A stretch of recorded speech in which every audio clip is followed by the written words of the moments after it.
দর্শক এই বিষয়ে বিস্তারিত জানাতে রাজশাহী থেকে সরাসরি যুক্ত হচ্ছেন আমাদের সহকর্মী মতিউর মর্তুজা। তিতুমির এক্সপ্রেস ট্রেনের বগি লাইনচ্যুত হয়েছিল, বেলপুকুরে এখন কি অবস্থা দেখছেন? আয়শা, কিছুক্ষণ আগে কিন্তু লাইনচ্যুত তিতুমির এক্সপ্রেস ট্রেন উদ্ধার করা হয়েছে এবং সরদহ স্টেশনের উদ্দেশ্যে কিন্তু সেই ট্রেনটি ছেড়ে গেছে। তবে লাইনচ্যুত ট্রেন উদ্ধার করা হলেও কিন্তু রেল লাইন এখনো পুরোপুরি মেরামত করা সম্ভব হয়নি। আর এই লাইনচ্যুত যেখানে রেলওয়ে শ্রমিকরা রয়েছেন তারা রেল লাইন মেরামত করছেন।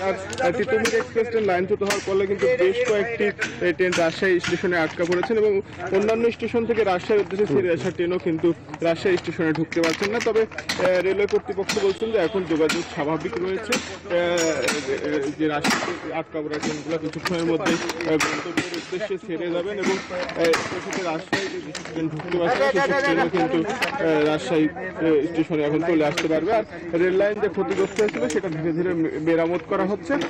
এই ক্ষতিগ্রস্ত রেল লাইনের ফলে কিন্তু ট্রেন চালানো যাবে না এরকমটা কিন্তু নয়, ট্রেন চলাচল কিন্তু একেবারে স্বাভাবিক থাকবে বলে জানিয়েছে রেলওয়ে কর্তৃপক্ষ। এই ছিল রাজশাহী থেকে সর্বশেষ।